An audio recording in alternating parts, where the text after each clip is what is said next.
मिस्सा India media private limited एक ISO certified media company में सभी दर्शकों का अभिनंदन है।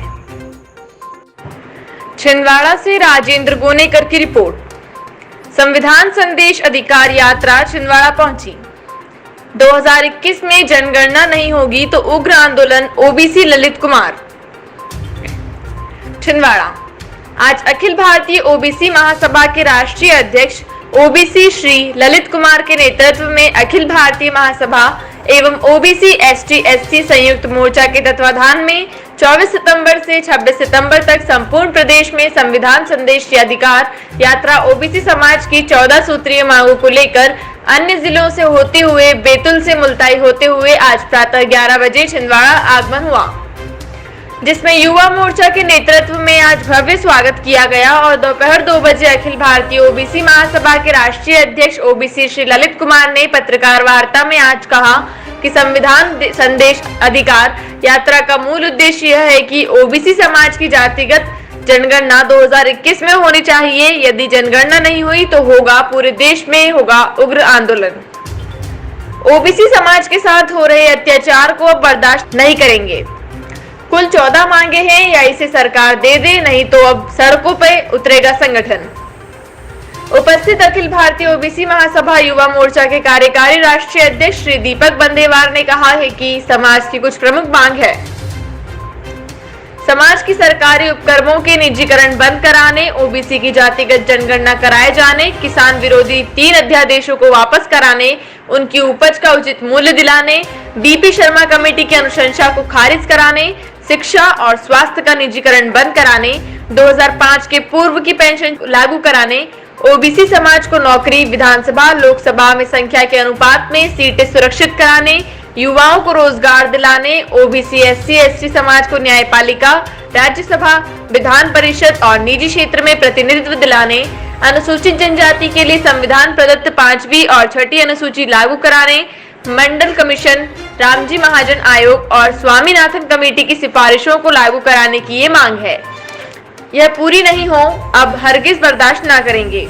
इस अवसर में राष्ट्रीय सचिव श्री देवेंद्र वर्मा, श्री निखिल कहार, जिला अध्यक्ष छात्र मोर्चा, विधानसभा अध्यक्ष श्री अखिल सूर्यवंशी, नगर अध्यक्ष श्री राहुल पाल, नगर अध्यक्ष श्री ओम वर्मा, श्री शिवम पहाड़े, श्री सुमित भावरकर, श्री चंद्र प्रकाश बटके, श्री रमेश लोखंडे, आनंद कटोलकर, अमित सोनी, जिला उपाध्यक्ष श्री आकाश पटेल, जिला महामंत्री श्री शिवम टेकरे, श्री आदर्श विश्वकर्मा, श्री सुमित राय, श्री राजेश कहार, श्री अरुण चंद्रवंशी, श्री अनाब चौरसिया, श्री गोलू वर्मा, श्री विष्णु भारती सहित अन्य पदाधिकारी सम्मिलित रहे। छिंदवाड़ा से राजेंद्र गोनेकर की रिपोर्ट। आप देख रहे हैं खबरों की खबर, अग्निचक्र लाइव न्यूज। जी सर। मैं ओबीसी ललित कुमार, राष्ट्रीय अध्यक्ष अखिल भारतीय ओबीसी महासभा। 24 सितंबर 2020 से मध्य प्रदेश की राजधानी भोपाल से संविधान संदेश अधिकार रथ यात्रा हम लोगों ने प्रारंभ की है। ये मध्य प्रदेश के सभी जिलों में होते हुए मध्य प्रदेश राज्य का जो समापन है 26 नवंबर को भोपाल में किया जाएगा। उसके बाद देश के अन्य राज्यों में ये यात्रा निकाली जाएगी और पूरे अखिल भारतीय स्तर पर इसका समापन देश की राजधानी दिल्ली में 2.5 वर्ष बाद किया जाएगा। ये रथ यात्रा निकालने के पीछे मकसद सिर्फ इतना है कि इससे देश में जो तेज़ी से निजीकरण हो रहा है, देश में हो रहा निजीकरण संविधान और लोकतंत्र के विरुद्ध में है। इसलिए हम निजीकरण का विरोध करते हैं। लोकतंत्र में तो निजी क्षेत्रों का सरकारीकरण होना चाहिए, यहाँ तो उल्टा हो रहा है। दूसरा, ओबीसी की जो जातिगत जनगणना पिछले 90 साल से 1931 में लास्ट जनगणना हुई थी, उसके बाद से आज तक ओबीसी की गिनती नहीं की जा रही है। बड़ा दुर्भाग्य वाला विषय है कि जो देश में 65% से ज़्यादा जो ओबीसी समाज रहता है, इनके बच्चों को हक अधिकार का 74 साल हो गए। जो संख्या के आधार पर व्यवस्थापिका, कार्यपालिका, न्यायपालिका और मीडिया में जो हिस्सेदारी मिलना चाहिए था, वो हिस्सेदारी नहीं मिल पाई है। तो ओबीसी की गिनती हो और फिर उनको विधानसभा लोकसभा में सीटें सुरक्षित हो, नौकरियों में उनके IAS IPS उतने बने, न्यायपालिका में उनको सुप्रीम कोर्ट, हाई कोर्ट में भागीदारी मिले, निजी क्षेत्र में मिले, मीडिया में मिले और बजट आदि सभी जगह उनकी भागीदारी सुनिश्चित हो, ये हम लोगों का प्रयास है। उसके अलावा भारत में जो 80% किसान रहता है, इन वर्तमान में केंद्र सरकार ने किसान के विरोध में 3 अध्यादेश लेके आए हैं, जिससे पूरा किसान बर्बाद हो जाएगा और मजदूर बनने पर मजबूर हो जाएगा। तो तो ये 3 अध्यादेश जो केंद्र सरकार लेके आई है, इसका हम लोग विरोध करते हैं। उसके साथ साथ ओबीसी को विधानसभा लोकसभा में सीटों का सुरक्षित करने का मामला है।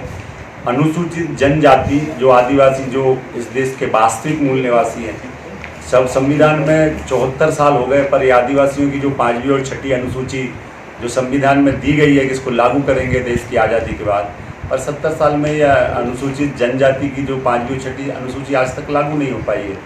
तो वो लागू कराने का हम लोगों का प्रयास है। अनुसूचित जाति और जनजाति को भी न्यायपालिका और मीडिया और निजी क्षेत्र आदि सभी जगह उनकी भागीदारी सुनिश्चित हो, वो भी हम लोगों का प्रयास है। उसके अलावा शेड्यूल कास्ट ट्राइब्स का रिजर्वेशन इन प्रमोशन का मामला हो, उनके बैकलॉग का मामला हो, उनको जारी कराना, उसको संख्या के आधार पर भराना, ये हम लोगों का लक्ष्य है। उसके अलावा इस देश में जो लगभग 40% नौजवान हैं जो पूरी तरह से बेरोजगार है, उसको कहीं रोजगार नहीं है, बैंक है उसको लोन देती नहीं है, तो वो आत्महत्या करने पर मजबूर है। तो इस देश में नीतियाँ ऐसी बने जिससे कि हमारे बेरोजगार नौजवानों को रोजगार मिले, और जब तक रोजगार नहीं मिलता, जैसे अन्य देशों में जब तक रोजगार सरकार नहीं दे पाती है तो बेरोजगारी भत्ता देती है, तो यहाँ भी 10-15 हज़ार रुपये महीने जब तक आप अपने नौजवानों को रोजगार नहीं दे पा रहे तो उसको बेरोजगारी भत्ता देना चाहिए सरकारों को। तो इस तरह की ये सब 14 सूत्री मांगों को लेकर हम अखिल भारतीय स्तर पर हमारे समाज को जागरूक और संगठित करके सरकार पर प्रेशर बना रहे हैं, जिससे कि संविधान सुरक्षित हो, लोकतंत्र सुरक्षित हो, किसान सुरक्षित हो, नौजवान सुरक्षित हो, ओबीसी सुरक्षित हो, SC ST सुरक्षित हो, और उनके सभी संख्या के आधार पर सभी क्षेत्रों में भागीदारी उनको मिले। इस उद्देश्य को लेकर ये रथ यात्रा पूरे देश में निकाली जाएगी। सर आपका नाम? ओबीसी ललित कुमार, राष्ट्रीय अध्यक्ष अखिल भारतीय ओबीसी महासभा, ओबीसी SC ST संयुक्त मोर्चा।